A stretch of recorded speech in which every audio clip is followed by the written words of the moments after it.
Salut, bienvenue dans ce nouveau numéro de Feuille de match. Nous reviendrons sur les résultats du week-end et notamment les mauvais scores de nos équipes locales. Il sera aussi question aujourd'hui de polo. Et puis comme d'hab, une petite découverte d'un sport insolite. On parlera là encore de polo, mais cette fois de polo sur éléphant, tout un programme. On commence avec le football et une mauvaise opération pour nos Girondins de Bordeaux. Ils accueillaient Dijon samedi soir à Chaban-Delmas. Les joueurs de Gilo menaient 1-0 après un pénalty de Tremolinas. Mais comme souvent cette saison, les Girondins se sont fait rejoindre à la dernière minute. Score final 1 partout. Les Bordelais engrangent donc que 2 petits points. Un bien maigre pactole pour des ambitions européennes. Du coup, les Girondins se dirigent vers une fin de saison sans réel enjeu. Bordeaux a effectivement laissé passer l'occasion de recoller au peloton qui joue l'Europe. Alors, mathématiquement, c'est encore possible à condition de passer par un minimum de 6 victoires lors des 8 dernières journées. Autant dire que cela s'annonce très difficile, pour ne pas dire impossible. Sans crainte pour le maintien ni espoir pour l'Europe, la fin de saison s'annonce donc très longue, voire même ennuyeuse. Alors, d'autres résultats en Ligue 1, 2 buts à 1 entre Nancy et le PSG, 1 partout entre Rennes et Lyon et 2 à 1 entre Lille et Toulouse. Au classement, Montpellier reste en tête devant le Paris Saint-Germain avec tous les deux 60 points. 3e Lille et 4e Lyon. Bordeaux pointe à la 8e place de la Ligue 1. Et le prochain match pour nos Girondins de Bordeaux, ce sera dimanche prochain à 17 h avec un déplacement en Basse-Normandie à Caen. Et on passe au rugby avec le top 14 et les semaines se suivent mais ne se ressemblent pas vraiment. Pour l'Union Bordeaux-Bègles, un déplacement à Lyon qui s'est soldé par une défaite 24-13. Une semaine après avoir battu l'équipe de Toulouse, Lyon, dernier du classement, conserve encore un léger espoir de maintien après avoir remporté donc sa première victoire depuis 2 mois contre Bordeaux-Bègles. Quant à l'UBB, l'occasion de se mettre quasiment définitivement à l'abri est manquée. D'autres résultats, un pêle-mêle de top 14. Le Racing Métro s'est imposé 27-16 face à Castres. Biarritz l'emporte de justesse, c'était contre Clermont, score 15-14. Perpignan écrase Bayonne 47-9. Et Toulouse est allé s'imposer 22-18 à Toulon. Au classement, le Stade Toulousain conserve la tête avec 78 points, suivi de Clermont avec 74 points, 3e Toulon avec 63 points, puis Montpellier avec 57 points. L'UBB perd 3 rangs et pointe à la 11e place avec 41 points. Et prochain match pour l'Union Bordeaux-Bègles, ce sera dans 15 jours maintenant à Castres, un match pour le maintien. Allez, du basketball et la Pro B, les JSA Bordeaux sont passés tout près d'un nouvel exploit vendredi soir dans les Alpes, menés de 10 points pendant la majeure partie du match par l'équipe d'Aix-Maurienne. Les JSA sont revenus avant de s'incliner en prolongation. Le score final donc 116-108. Le duel entre 2 grandes équipes a tout de même tenu toutes ses promesses. Mais il fallait évidemment un vainqueur. Bordeaux s'est accroché jusqu'au bout et aurait même mérité de l'emporter. Au classement de Pro B, Limoges est en tête avec 51 points. Boulazac est second avec 49 points.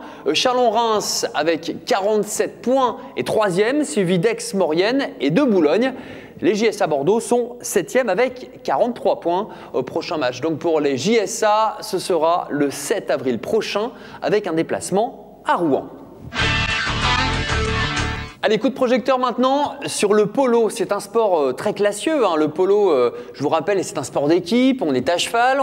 Et c'est un sport qui oppose 2 équipes de 4 joueurs. Ces joueurs attelés sur leur monture marquent des points en poussant une petite boule en plastique ou en bois blanc. Alors l'objectif est de pousser la bouboule dans le but de l'équipe adverse à l'aide d'un maillet à long manche.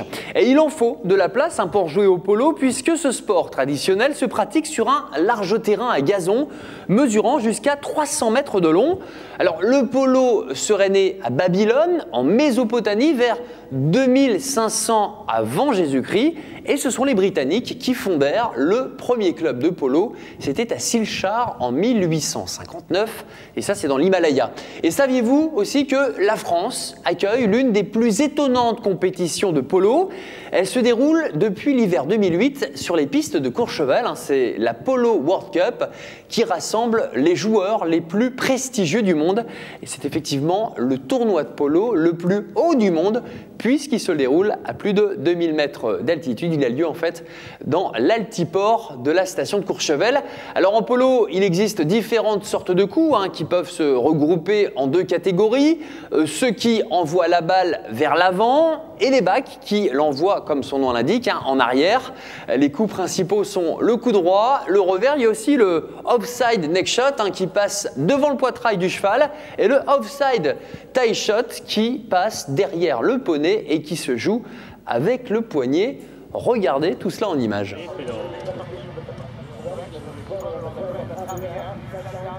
¿Ya lo has visto un partido? ¿Ya lo has visto un partido? Sí. ¿Este es Duquesí? No, Duquesí. Ah, estamos viejo nomás.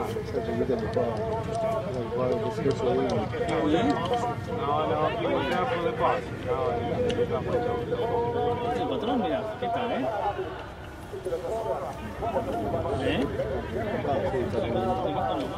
Nikita, if you didn't pass me the ball, I was there for you.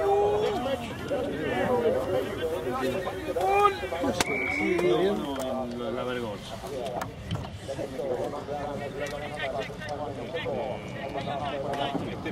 ¿Este es el equipo de vos? O todo el equipo no, sin Estefano. Podríamos haberlo hecho. Después jugó Pelón, Jaime, el Gato. Sí, Manolo. Me parece, porque no está bien. ¿Manolo está ahí?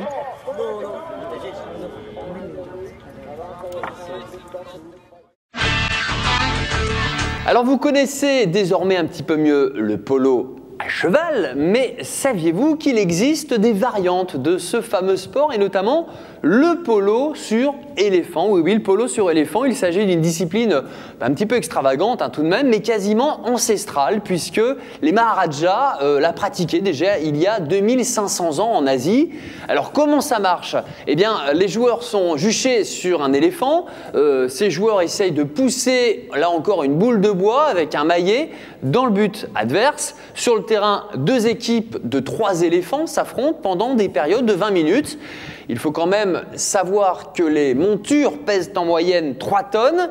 Alors le polo éléphant est né en 1982, c'est assez récent, c'est paru au Népal et attire aujourd'hui de nombreux touristes. Depuis, cette pratique s'est répandue dans toute l'Asie et sachez qu'il existe aussi un championnat du monde et même une association française de polo sur éléphant.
Voilà, c'est fini pour ce nouveau numéro de Feuille de match. Merci de nous avoir suivis. Je vous donne rendez-vous dans une semaine maintenant pour une autre édition sur Focal TV.